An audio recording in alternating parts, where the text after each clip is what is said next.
están? Los acompaña Andrés y Sebastián, hola. esperemos se estén divirtiendo en lo que queda de la cuarentena en el último trimestre del año. Bueno, en esta ocasión vamos a platicar del tan debatido H.P. Lovecraft y dos historias que consideramos apocalípticas. La primera de ellas, Nyarlathotep. No sé si así se pronuncia. Yo había escuchado Nyarlathotep, pero creo que el punto de estos dioses es que no se puedan pronunciar así. Ajá, Nyarlathotep, Nyarlathotep, como quieran, muchas versiones gratuitas y accesibles porque Lovecraft nunca registró sus derechos, entonces con toda confianza lo pueden googlear, buscar, aunque hay muy malas traducciones en español, eso es un hecho comprobado, irrefutable. Y muy aburridas. Yo no sé cómo hay gente que le gusta Lovecraft después de leerlo en español, pero digo, con las traducciones que se venden, ¿no? En fin. Nyarlathotep y que es muy cortito, 3 cuartillas serán. En un libro normal debe ser como 4 o 5 cuartillas. Porque esto está muy bien. Sí, en un libro, pero me refiero a cuartillas. Deben ser como 3 hojas carta. O sea, es un cuentito que se leen en lo que... Creo que literalmente es el sueño de Lovecraft. ¿No? Y el otro es The Shadow over Innsmouth. La sombra sobre Innsmouth. Sí. La sombra sobre Innsmouth. Ese es mucho mejor, es más largo y a mí me gusta. Tiene sus momentos. Tiene sus momentos. Cosas que no me gustan, pero bueno, pues es parte del debate de Lovecraft, ¿no? Que tiene muchas cosas que no nos gustan, bueno, a mí, muchas cosas que no me gustan y muchas que me gustan, entonces... Lo discutiremos cuando lleguemos, pero lo que tiene es la escena de terror de ese libro. Yo la considero la mejor de, creo que toda la literatura que he leído hasta la fecha, ¿eh? Estoy dispuesto a decir eso. La tensión que logra crear en ese cuarto está muy bien hecha. Ya se están peleando mis gatitos. Yeah. Bueno, ¡ya! Empezamos con y bueno, pues porque es apocalíptico, porque no tiene la menor duda. El otro podría dudarse si es el fin de Innsmouth, el fin de Nueva Inglaterra, el fin de la costa este, o un evento que sucedió una vez. Vamos a darle un poco de contexto. Fue escrito en 1920, o sea, tiene 100 años. No es una de las mejores piezas de Lovecraft para mí, aunque para muchos críticos sí lo es, sobre todo críticos en inglés. Es más bien reconocida por su importancia. Es la primera obra en la que Lovecraft crea a un dios. A un dios, y es un personaje que saldrá varias veces en sus obras. Es el primer personaje recurrente en Lovecraft, lo cual está padre. Está interesante. Y ¿qué otra cosa? Es un dios. Aparecen 6 obras de Lovecraft. De hecho, las tenemos aquí. The Rats in the Walls, The Dream Quest of Unknown Kadath, que tampoco es como muy buena. El poema Fungi o Fungi. Fungi de Yugoth. Y The Dreams in the Witch House, ese me gusta mucho. Los sueños en la casa de brujo. Oye, ese está muy bueno. Y Haunter of the Dark. Y creo que una nota importante de cómo leer Lovecraft, dependiendo de la edición que ustedes estén leyendo, puede cambiar mucho. Sí. Están las que están curadas por Yoshi, un fan, un académico de Lovecraft. Es un especialista. El mayor especialista. Bueno, el mayor especialista de Lovecraft, Yoshi, se ha dedicado a curar, a editar, más bien, las obras de Lovecraft para hacerlas un poquito más entendibles. Y hay también cuentos de Lovecraft reimpresos de manera idéntica a su primera publicación, lo cual es bastante interesante. En inglés, en español, no tengo yo ningún libro de Lovecraft que en los libros de Lovecraft ponen esta edición consta de traducciones de la impresión original de Lovecraft en la revista Weird Tales, ¿no? Quiero pensar, aunque quizá esa querencia sea muy alejada de la realidad, y en otras ediciones diga estas son traducciones de ediciones editadas y no de la primera impresión, lo cual en el caso de Lovecraft no tiene nada de malo, porque me parece que estas Weird Tales, la verdad, los editores no eran muy buenos. No tanto que no eran buenos, de hecho es parte de la historia de Lovecraft. De hecho, esto es algo curioso. El dueño de la revista le gustó tanto Lovecraft que dijo lo van a poner, y Lovecraft se negaba a que nadie lo editara de ninguna forma. Si le decían, bueno, te lo publicamos, pero necesitamos editar esto, decía, ¿saben qué? No, no me publiquen.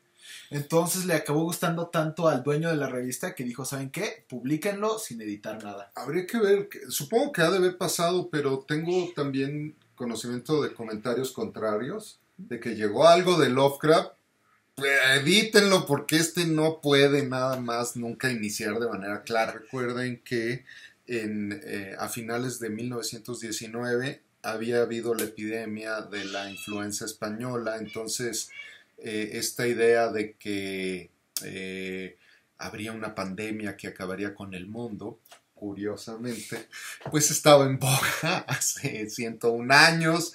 Entonces, bueno, tiene varios puntos interesantes. La mayoría de estos comentarios los estamos tomando los comentarios de un libro del 2014 que se llama The New Annotated Lovecraft o Lovecraft anotado, y que me parece he visto en Gandhi y en El Sótano y en El Péndulo en español este libro. Si quieren en un rato les muestro la portada, y yo quisiera pensar, pero puedo equivocarme, que la traducción es buena, aunque ¿de qué trata? Es una historia muy peculiar, porque el protagonista aquí es el dios, lo cual casi nunca pasa en cuentos en general, mucho menos de Lovecraft. Dicen que es de un sueño de Lovecraft, ¿no? Es de un sueño de Lovecraft. Hay una carta que le escribió a uno de sus amigos en la cual describe una versión resumida de este cuento que lo soñó, se ha despertado y lo ha de haber escrito, pero es lo que te digo, está curioso porque aquí el protagonista es el monstruo, es el dios. Nos narra del punto de vista de otro individuo cuyo nombre no tenemos. Un testigo. Un testigo. Es el testimonio de alguien que ve la destrucción del mundo o de su ciudad, porque tampoco sabemos, ¿no? A manos de Nyarlathotep, y está contado en primera persona, en pasados. Esto ya sucedió, así que debemos de asumir que por lo menos él sobrevivió. Él sobrevivió, ajá. Creo que, bueno, más adelante. Es un cuento muy, muy corto, muy resumido. Se trata de que Nyarlathotep es un dios que viaja de ciudad en ciudad, de mundo a mundo, nos queda muy claro. Pero viene de Egipto. Viene de Egipto. Lo deja muy claro, viene de Egipto. Dice que se despertó hace 27 siglos. Pero no queda muy claro si se refiere a que nació hace 27 siglos o si ya existía antes y despertó hasta 27 siglos. Es ahí un debate. Y esta parte de esta atmósfera, esto que tú dices es muy importante. Esto es a mí lo que me gusta de Lovecraft. Puede tener algunos errores aquí en la manera en que lo plantea, pero genera una incertidumbre brutal porque no sabes si se despertó hace 27 siglos y llegó a Egipto hace 3000 años, o si se despertó hace 27 siglos y llegó a nuestra época, en este momento, ¿no? Entonces, ¿en qué tiempo estamos? ¿En qué momento estamos? No queda claro ni siquiera si es este mismo mundo, ¿eh? Sí, de hecho estamos teniendo... Entonces, eso a mí es lo que me gusta. ¿A dónde me está llevando? Crea una aura de incertidumbre que te permite meterte a la historia, inmersarte a la historia de una forma completa.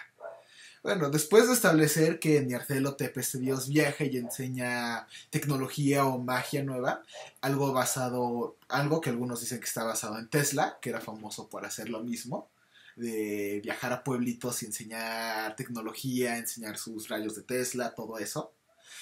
Te narra en primera persona que este dios llega a un pueblo, a una ciudad, y que empieza a haber conflictos.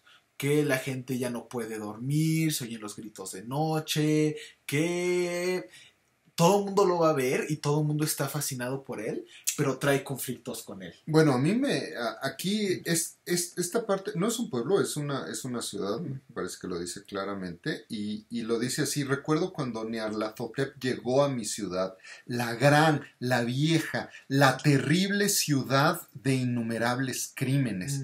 Entonces, aquí si uno pensaba que estábamos hablando del viejo Egipto, porque anteriormente dice Nyarlathotep venía de Egipto y llevaba en su sangre la misma sangre que el faraón, pues, bueno, pues está hablando de la antigüedad, ¿no? De alguna civilización antigua. También porque establece que todos los ciudadanos se hincan cuando lo ven, aunque ellos no sepan por qué. Es como un reflejo, lo cual está raro.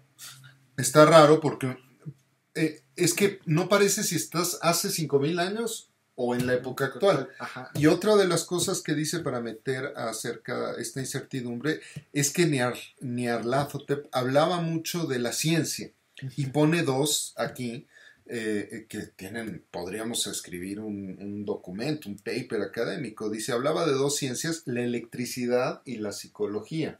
Ninguna de ellas reconocida 100 años después como ciencia, ¿no?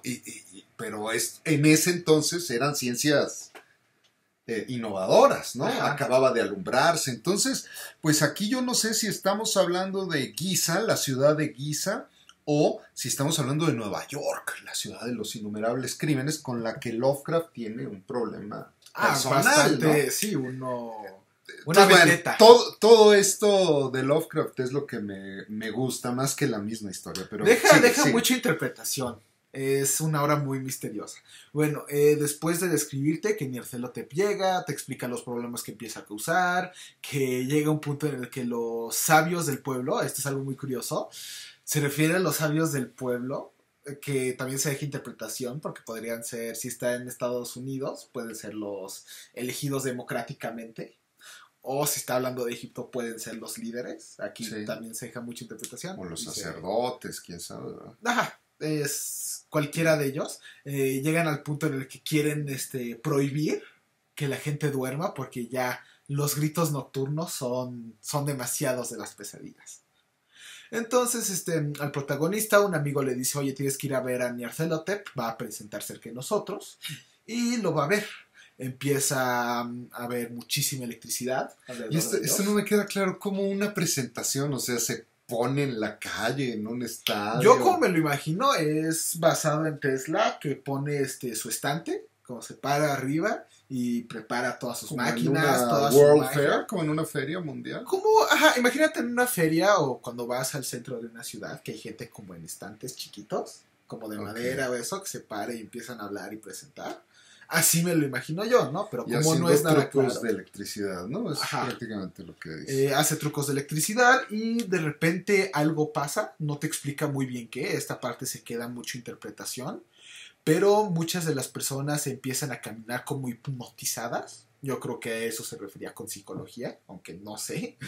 Se separan a 3 filas y empiezan a irse. El protagonista se queda en la última tercera fila y ve como unos se van y empiezan a gritar. Veo como otros se van a otro lado y empiezan a reírse como locos.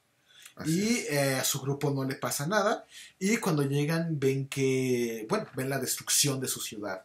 Las torres que antes estaban altas. Las torres de electricidad. Ajá. Así lo menciona. Entonces no era Egipto.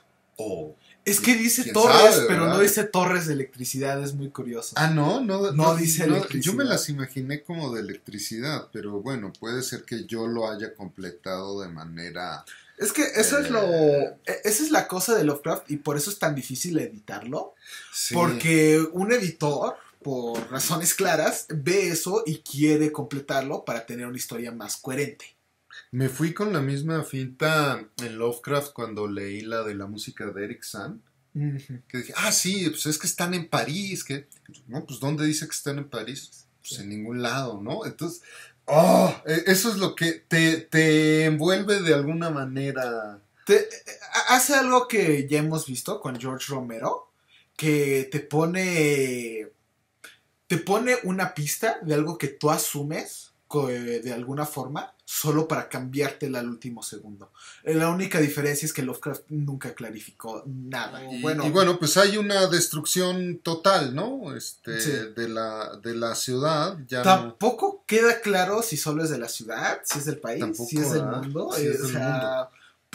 Hay una interpretación que viene en este libro que trajo a la última fila al futuro, lo cual interpretaría que sí estaban en el Egipto antiguo.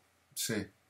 Pero tampoco es muy claro. Bueno, al final vemos que se hace un ritual justo antes de que los lleven a este lado, no se entiende si cultistas.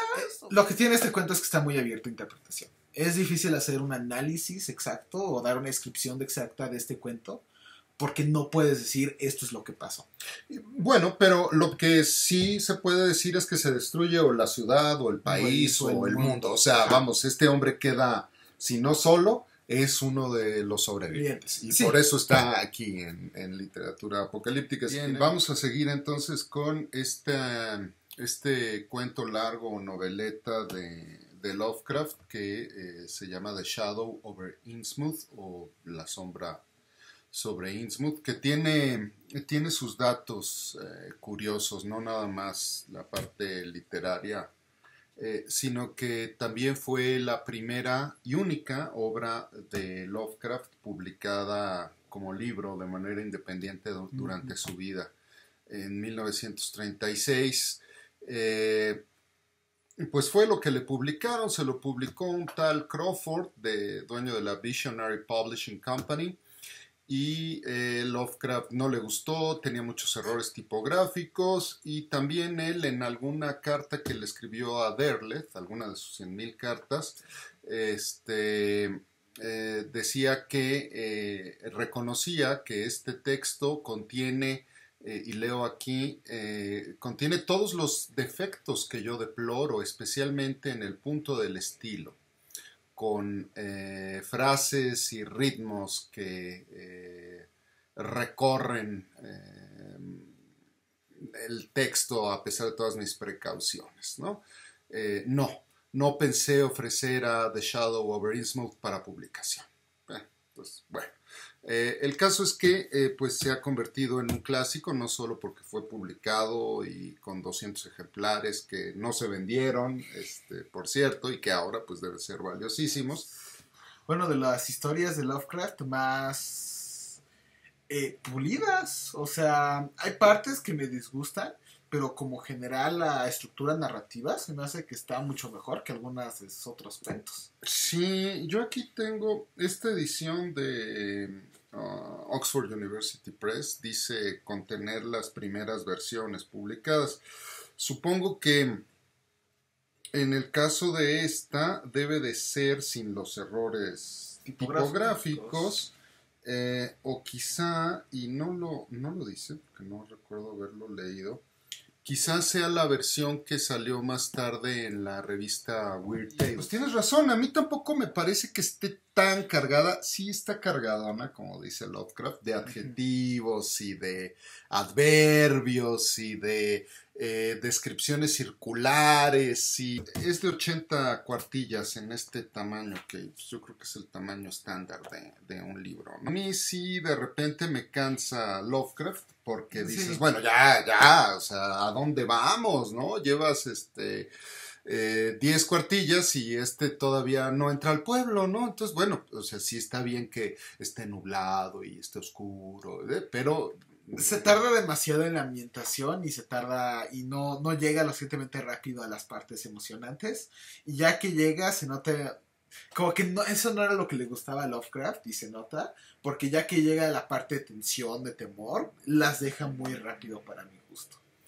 Sí, y pues algún cineasta actual te diría que esa parte de tensión y de temor debe ser la larga, ¿no? Por ejemplo, mira, vamos a decir de qué trata de manera general, y pues si me perdonan mi traducción al aire, para un poco dar a entender también cómo es que Lovecraft plantea la atmósfera. Y este primer párrafo a mí sí se me hace muy bueno. Durante el invierno de 1927-28, funcionarios del gobierno federal hicieron una extraña y secreta investigación de ciertas condiciones en el antiguo puerto marítimo de Innsmouth, Massachusetts.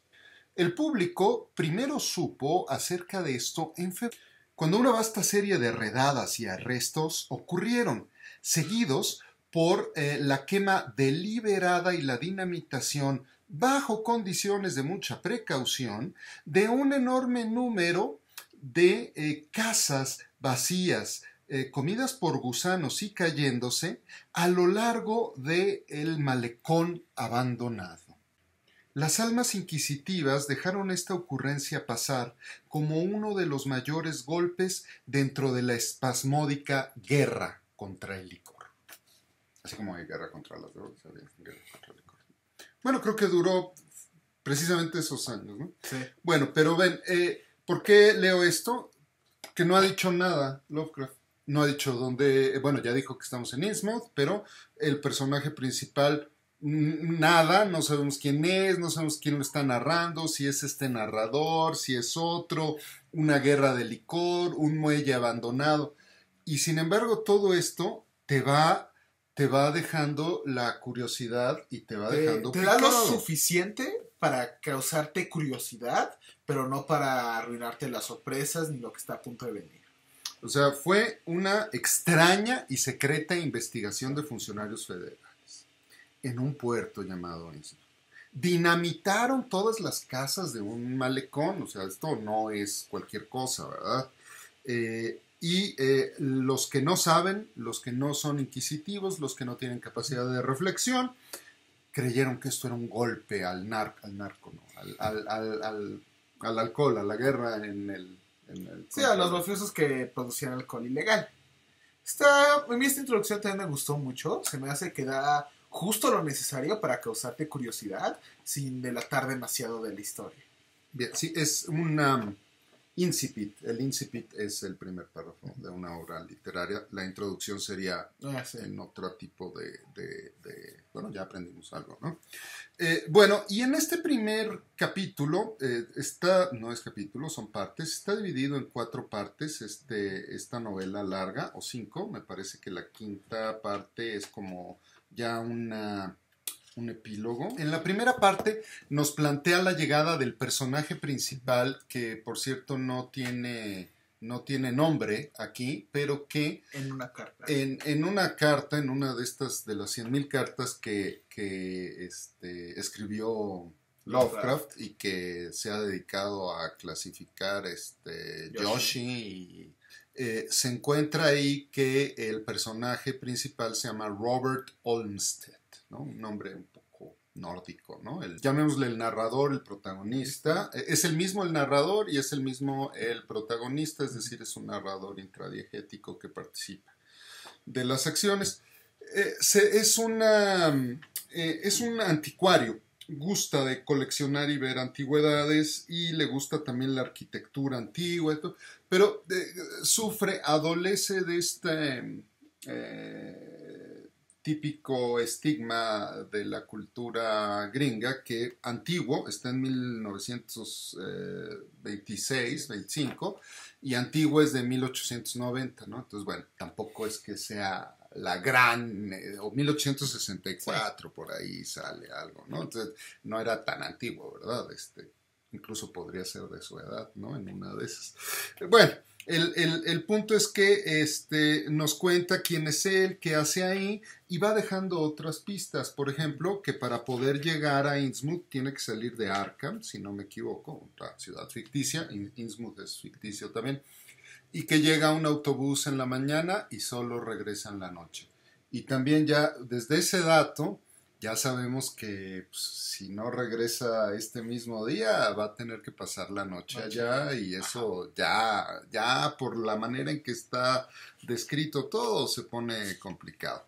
Después llegamos a un segundo capítulo en el que llegó a Innsmouth, estuvo dando vueltas, le hablan del borracho del pueblo. Ajá. Conoce, creo que, y antes que eso, conoce a una persona en una tiendita, a alguien que no es local, que le da un mapa.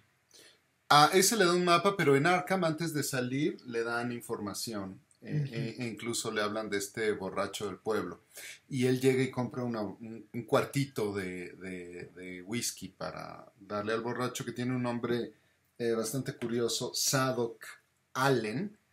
Y pues no deja de ser la referencia. Allen es una llave, es un instrumento que sirve para abrir. Y Zadok es un sacerdote del Antiguo Testamento, un sacerdote judío que trae el conocimiento de Dios. Entonces, al llamarse como un sacerdote que nos trae el conocimiento y ser la llave, pues es como la puerta, ¿no?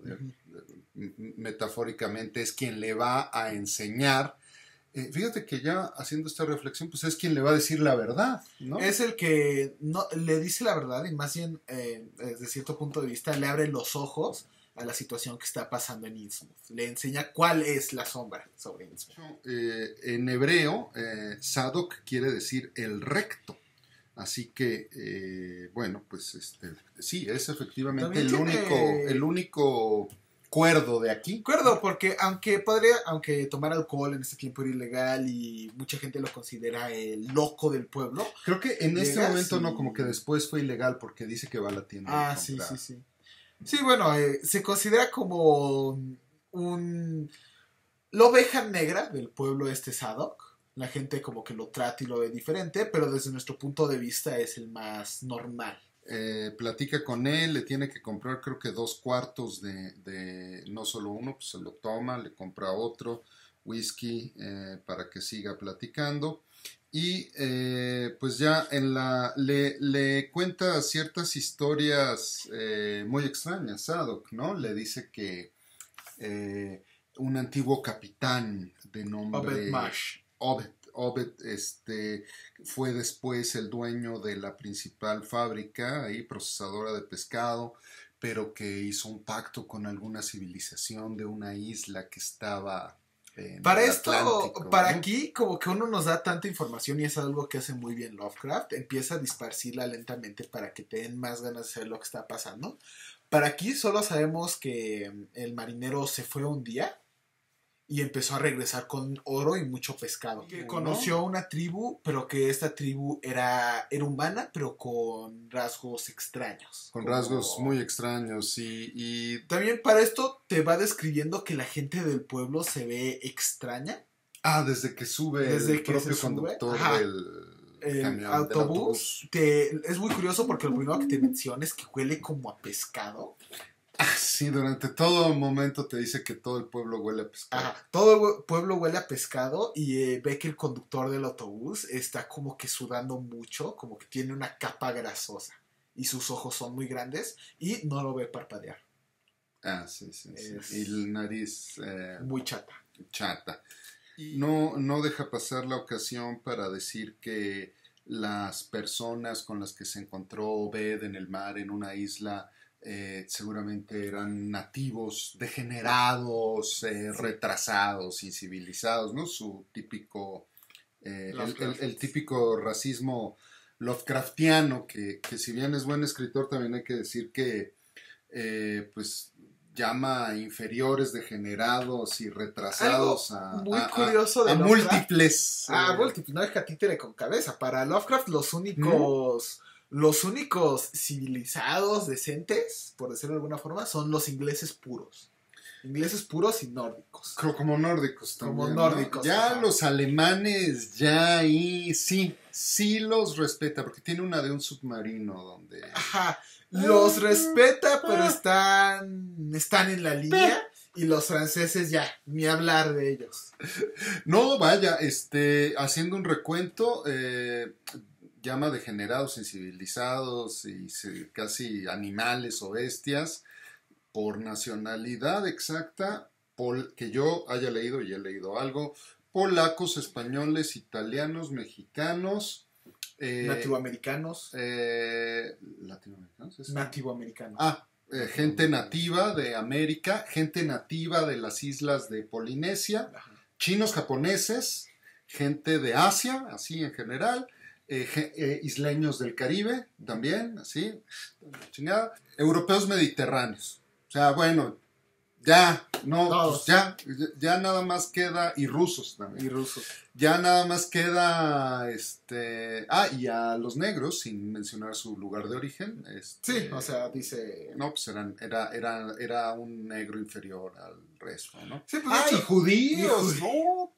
De hecho, el ejemplo creo que más claro de esto es en uno de sus libros más famosos, Call of Cthulhu. Uh-huh. Hay una escena en la que el protagonista blanco se pone a investigar y llega una estatua de Cthulhu que está rodeada por mexicanos, nativoamericanos, todo el mundo anda ya adorándola, razas degeneradas e irracionales, ¿no? Ajá, Lovecraft era un muy buen escritor de terror por esta misma razón. Lovecraft era una persona que le tenía miedo a muchísimas cosas. Tenía agorafobia, tenía claustrofobia, le tenía miedo a las profundidades, le tenía miedo a las alturas, le tenía miedo a todas las razas. Por lo tanto, parte de lo que lo hacía una persona tan horrible, por decirlo de alguna forma, es lo que lo hacía un autor tan exaltado en el género de terror. Por eso, y si nos damos cuenta, muchas de las narraciones de Lovecraft son en primera persona, y yo sí siento que tiene algo que ver con su éxito o con su fama, es que él sí sabía cómo describir el terror que él sentía ante estas situaciones. También en la época pues no era nada extraño ni era políticamente incorrecto hablar mal de cualquier otra raza, ¿no? De los judíos mexicanos, bla, bla, bla. También pues adolece de, como todo ser humano, de muchas incongruencias. Se casa con una mujer judía, vive con ella, o sea, tampoco... No, pues si hubiera sido en realidad inferior, no creo que se hubiera casado con él, sí, ¿no? Pero vaya, en fin, uno nunca lo sabrá. Algo que me llama la atención es que este personaje, Robert sin nombre, cena en muchas ocasiones, compra unas crackers y una sopa. Y cena una sopa y unas crackers y en algún lugar de los comentarios de Joshi, leí que eso era lo que cenaba Lovecraft de manera rutinaria, ¿no? Salía de su casa, compraba unas crackers, que son galletas saladas, y una sopa, no sé si lo dice aquí, pero me imagino como una crema de zanahoria, una crema de jitomate. Sí, de las de Campbell, ¿no? Exacto.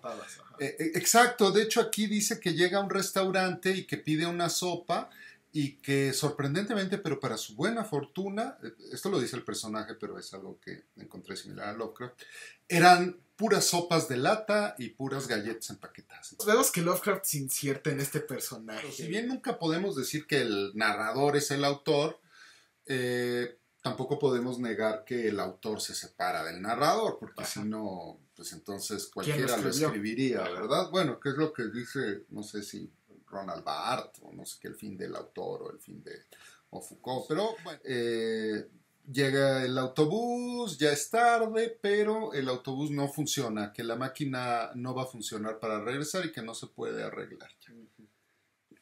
Y pues va al hotel, Gilman Hotel. Se pone, antes de ir al hotel, se pone a investigar un poquito alrededor, y aquí creo que también vemos uno de los tropos más curiosos y peculiares de no solo el apocalipsis, pero de todo el terror, pero la importancia de un mapa geográfico. Hay varios mapas de cómo... hay un mapa de Lovecraft sobre cómo es Innsmouth. Si no libros, muy bien películas de terror, enseñar cues visuales, enseñarte un mapa geográfico, enseñarte más bien cómo es todo el lugar en el que está, por si el protagonista va a tener que escapar. Es tanto foreshadowing y para que las cosas tengan sentido y crear esta tensión si sientes una urgencia. Papa está en una... La verdad, si estás leyendo un libro y no tienes una referencia visual, a mí en lo personal se me hizo medio difícil imaginarme a partes todas las calles por las que cruzaba, porque te las dice a muy buen detalle y es fácil. Sí, es evidente que él tenía un mapa que presentaremos aquí, y hay después fans que han hecho mapas mucho más detallados, ¿no? Lo cual se agradece. Sí, bueno, en lo que va al hotel se encuentra con una iglesia y no reconoce los símbolos adentro. No logra meterse, pero logra reconocer que hay algo raro ahí. Y también ve, en algún momento señala haber visto cierta tiara con ciertos adornos muy extraños que no logró identificar de si eran de la India, de China, de dónde, ¿no? Ajá. ¿No? Entonces, finalmente se hospeda en el hotel, se sube a un cuarto piso y ya se pone a leer, que tiene una lamparita y está con su lamparita leyendo en la noche, y de repente empieza a escuchar pasos y a oír ruidos, pero uno como lector dice, bueno, pues pues hay pasos, pues es un hotel, ¿verdad? No. A mí, de hecho, no me pasó tanto eso, porque describe muy bien que no hay nadie más en el hotel. Pero puede llegar alguien a las 2 de la mañana a un hotel, o sea, sí, no es posible. Ay, llegó algo, no, pues. Pero por cómo te está pintando el mundo, te da a entender que este no es un lugar muy visitado por turistas, y también como lo tratan los demás, como que sí, y esto es algo muy recurrente en muchas historias de Lovecraft, los nativos de un pueblo son como desconfiados. Sí, como muy pueblerinos. Pueblerinos, ¿no? Sería ajá. muy cerrados, ¿no? Muy cerrado. Empieza a escuchar pasos, el protagonista se para a cerrar la puerta con candado. De ahí viene esa es la sección 4, y de ahí viene una de las escenas más largas, desde que oye los pasos, son 2, 4, 6, 7 páginas de una tensión pues muy, muy bien lograda. Muy bien lograda. Este tipo solo en su cuarto haciendo elucubraciones en la cabeza de cada pequeño ruido que oye, ¿no? Si es esto, si es lo otro. Y teniendo como flashbacks de lo que le contó Sadok. Ajá, sí, recordando eso. Recordando. A mí en lo personal, esta sí me hace de las mejores escenas de terror que he visto en un libro, porque para ser tan larga, en lo personal, para mí nunca perdió la atención. Pues no pierde la atención y además no sabes quién viene. Es que como no sabes quién viene, cada vez empieza a ser más grande la tensión y la preocupación tanto del protagonista, tanto de Robert, como la del lector, porque no sabes qué está pasando. Ni qué va a pasar, sí, pero, o sea, ¿quién podría entrar? ¿Va a ser un monstruo? ¿Va a ser un pescado? ¿Va a ser un...? Ajá, es que es eso, y es parte de lo que hace a Lovecraft también tan buen autor de terror. Porque lo que pasaría es si de repente alguien entra y es un monstruo, perdería parte de la tensión. Haz algo. Lo que hace Lovecraft aquí es deja que cada quien interprete el monstruo que va a entrar.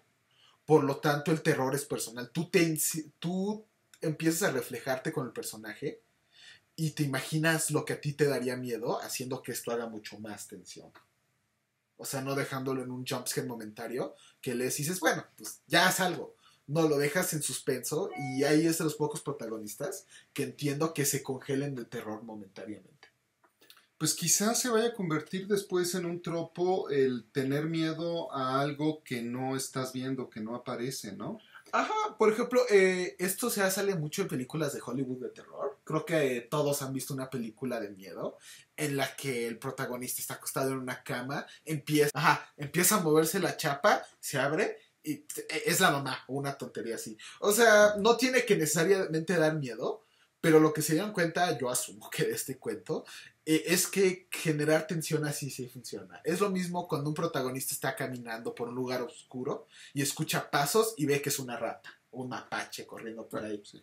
Y finalmente sale desde el 4º piso ahí colgado, bastante heroico, bastante cinematográfico. De hecho, este sí se me hace cinematográfico. Este es, creo que de los más cinematográficos. No sé, creo que no. Creo que hay un guión ahí escrito de algún colombiano que estaba en Hollywood, pero nunca, como en los 50s, nunca se hizo. Si mal no recuerdo, se hizo nada. Guillermo del Toro quería hacer una película de The Mountains of Madness y de Andrés Caicedo, en 1973 hizo una adaptación, pero pues no pasó nada más. Y luego hay versiones en cine de animaciones japonesas y de otros lugares, y una película del 2001 llamada Dagon, donde está basada más bien en esto. Curioso ponerle el nombre de otro cuento de Lovecraft. Es que se insinúa que el dios que hace todo esto en Innsmouth es Dagon. Es que en el cuento de Dagon, el protagonista viaja en un barco, se topa con una isla muy extraña y a la lejanía ve gente como pescados, lo menciona creo que en un párrafo y luego se va corriendo. Okay, o sea, mucha gente son adoradores de Dagon. Entonces mucha gente como que dijo, pues tiene que ser de Dagon. Y se prestó Se asumió, creo que Lovecraft nunca lo llegó a confirmar. Realmente escapa este hombre, no pasa nada. Se da cuenta que hay gente cazándolo o buscándolo. Ve que como que, pero tampoco es así de claro que lo estén correteando. Sí, no, ve, más bien que correteando. Y que huele mucho a pescado. Ah, sí. Sí, parece que sí lo están siguiendo, pero no me queda muy claro porque todo un pueblo siguiéndote, pues lo hubieran agarrado, ¿no? Pues más que buscando, parece una de dos, o que son nocturnos. Sí, o que la gente salió y él cree que lo están persiguiendo. Pues sí, creo que aquí más bien lo que vemos es la paranoia del protagonista. Sí, es correcto. Es la pérdida de la sanidad. Bueno, vemos que todo el pueblo está caminando fuera con linternas. Ah, sí, hay mucha gente y hasta unos sacerdotes, ¿no? Ajá, o sea, más que persiguiéndolo él, vemos que la gente salió a la calle a las 2 de la mañana. Ajá. Y son pescados y dicen que no parpadean y viven debajo del agua. Dices, bueno, pues no es no es tan loco decir son nocturnos. Ah, y algunos se echan al mar y empiezan a nadar y cosas ahí raras. Total que este tipo escapa, se va y pues trata de olvidar lo que le sucedió aquí.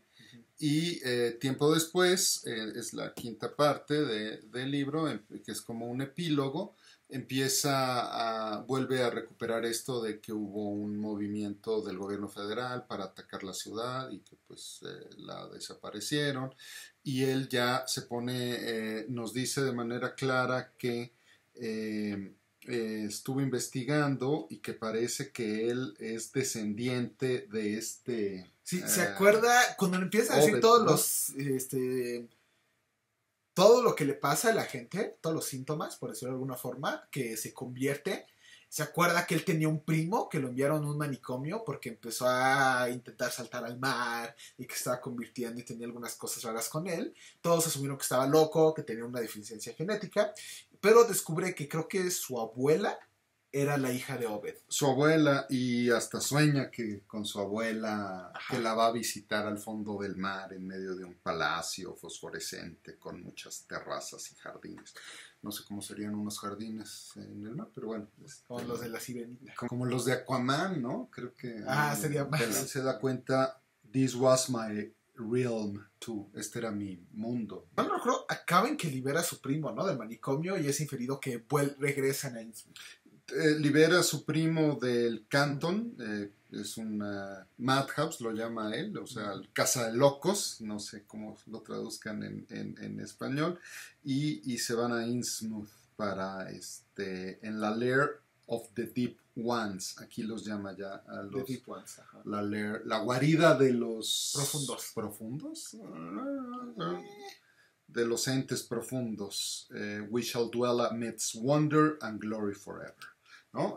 Andaremos entre la gloria y la maravilla para siempre, ¿no? Y bueno, pues ahí termina siendo él uno de estos monstruos. Uno de estos monstruos.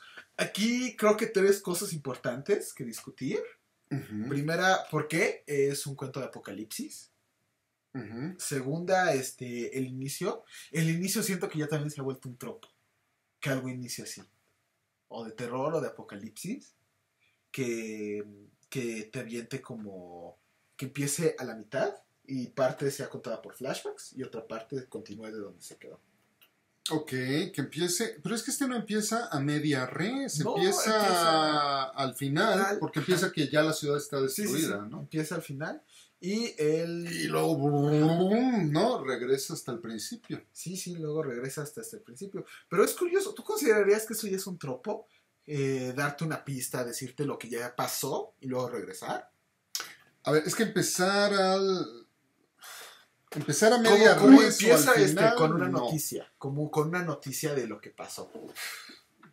Pues no, la Ilíada empieza a media res, entonces ya algo más viejo que la Ilíada que empiece a media res ya no. Un tropo apocalíptico, no, pero sí el hecho de que dé algunos indicios en el principio de que esto va a acabar destruido. Quizá ese sea un tropo de literatura apocalíptica, ¿no? Pues sí. Que empieces hablando de que esto va a ser una... Bueno, es que aquí dice que la ciudad quedó destruida. y no dice nada más, pero nos deja la duda si estos seres pues tenían controlada toda una ciudad y fueron a destruirlos, pues bueno, pues uno no sabe si tienen controladas otras ciudades en el mundo, otras ciudades en la costa este. Y bueno, lo que sí es inferido es que escapan. O sea, dice como tal que pues escapan. ¿No? Y escapan, les destruyen la ciudad, pero escapan. Entonces, bueno, yo pienso que cualquier persona que llegue a una ciudad y vea que ya no hay población humana, que todos son de cierta manera monstruosos, pues dice, oh, pues esto ya se acabó. Y el apocalipsis, lo que importa en el apocalipsis es lo que ve el protagonista, como en, ¿cómo se llama? La del vampiro. I Am Legend. En la de Soy Leyenda. Él cree que es el último, pues, o sea, a lo mejor no es el último, sí, o sea, pero puede si él cree que es el último, pues... Por ejemplo, en I Am Legend, puede que en otra parte del mundo, que digamos en Europa, estén muchos humanos, ¿verdad? Estén como normal y haya acabado con el virus humano. La cosa es que el protagonista no sabe eso, solo ve lo que está pasando enfrente de él y dice, no, pues ya acabó mi civilización. Pues sí, esto parece que es como una invasión de estos monstruos marinos, ¿no? Y que pues ya se va a acabar. Bueno, él se da cuenta que pertenece a esta raza, va a salvar a su primo y regresa con los Deep Ones. Pues dice uno, bueno, pues esto ya de aquí en adelante destruirán al mundo, ¿no? Sí. Por eso... Lo que pasa es que no es post-apocalíptico, pero sí es pre-apocalíptico. Te toca apocalíptico en general. Te da como flashbacks a otras civilizaciones que ya habían hecho estos tratos y también te dice cómo acaban. Sí, que algunas islas, ¿no? Ajá. Tanto del Caribe como de Asia ya habían hecho estos y tratos. El tercer punto era algo que tú me habías comentado sobre el simbolismo que ve Lovecraft en este libro. El terror que le causa a él descubrir que existe la posibilidad de que no sea de raza pura. Sí, ese es un terror que no es apocalíptico, pero que está muy marcado, sobre todo en los Estados Unidos después de la Guerra de Secesión. Ajá. El darte cuenta que no eres en realidad de la raza que crees que eres.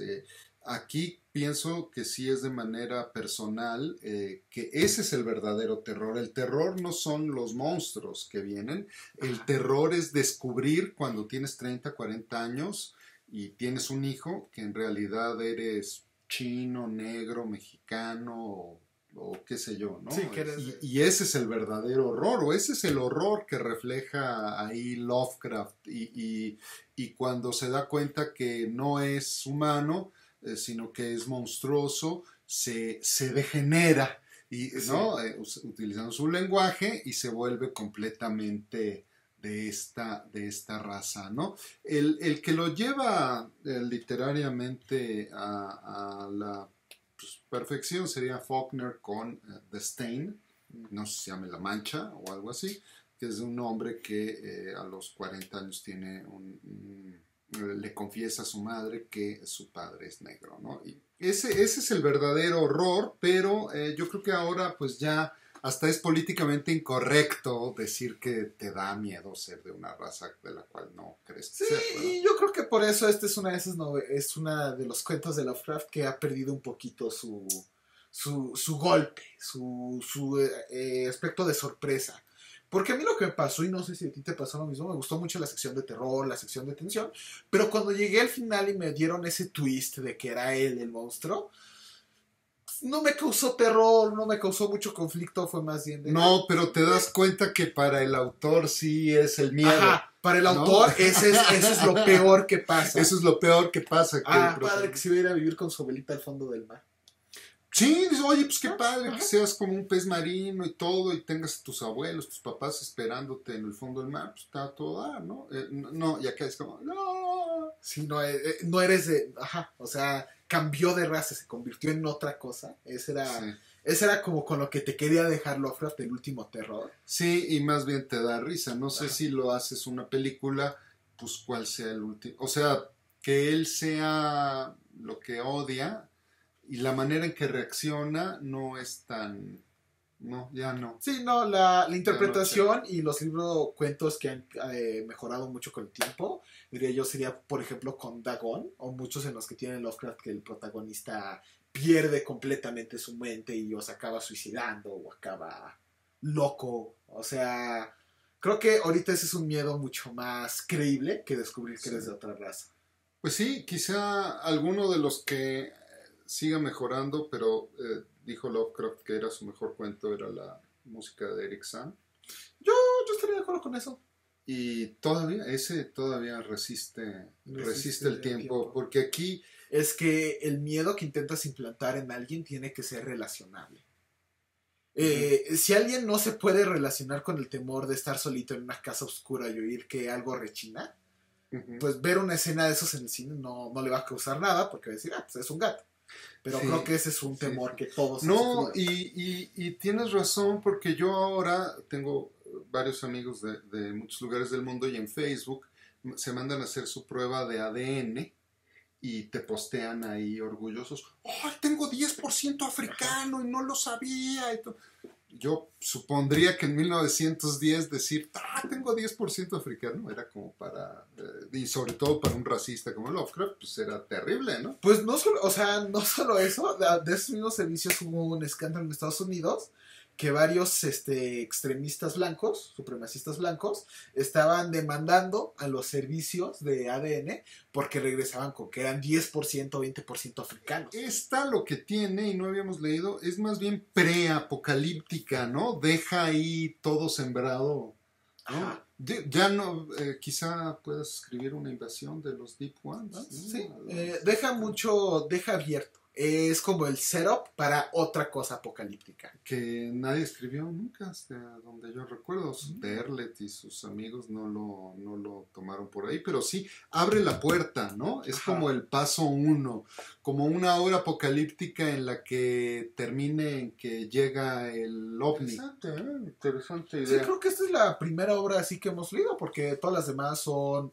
cuando sucedió, después de sucedió, sí, mientras sucedió. Prefigura un apocalipsis y en realidad no es apocalipsis, porque la otra de Nyarlathotep pues sí va destruyendo todo. Bueno, pues, ¿algo más que quieras añadir? Pues no, sobre todo en la cuestión de tensión y de cómo está contada la historia, yo diría que esta es una de sus mejores narraciones. No sé, ¿tú qué opinarías? Sí, la manera en que genera la tensión en sección 4 es muy buena, pero pues tienen que disfrutar la primera, la segunda, la tercera. Y lo que me pasa, y ya lo comentaste, es que sí llego a la quinta y dices, bueno, todo esto para llegar acá. Es como que una montaña rusa se tarde 20 minutos en subirte justo al pico y luego la bajada sea de 30 segundos.